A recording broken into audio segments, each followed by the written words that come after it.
বেরো আরে এখান থেকে পারবো না সব তুই না তোরা তুমি না বলছি না একদম জায়গা কিল করে বেরাবো কি করছিস সেগুলো? আমার পাশে আছে কথা বলবে সে যে বাপি হোক না কেন তার আমি জায়গা তুই যা বাবু জানি না আমাদের মতো একটা হাই সোসাইটির মেয়ে যখন মন চাইবে খেলবা যখন মন চাইবে চুড়ে মারা দিবা সেটা তুমি এখন এই মুহূর্তে তুমি সেটা করতেছো তুমি কিন্তু সিন ক্রিয়েট করতেছো।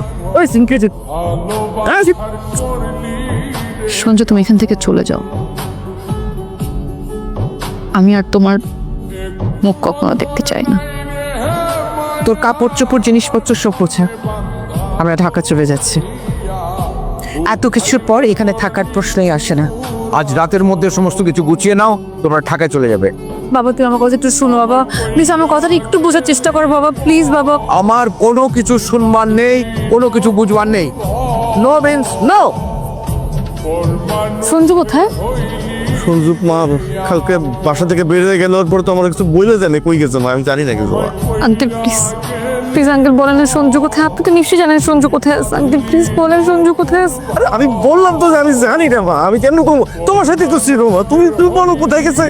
ঠিক হইতেছো তুমি, সঞ্জু কই এটা আমি জানলে তোমার জানাইতাম না।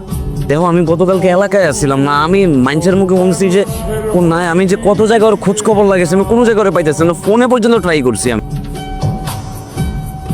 তোমার বাবা তোমার বিয়ের ব্যাপারে কথা বলছেন।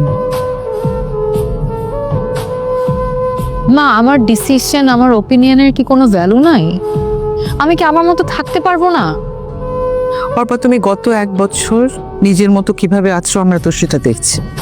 এভাবে থাকা পড়ে না। তুমি এমন একটা ছেলেকে ভালোবাসো, এমন একটা ছেলের জন্য অপেক্ষা করে বসে আছো যে তোমার জন্য কেয়ারই করে না।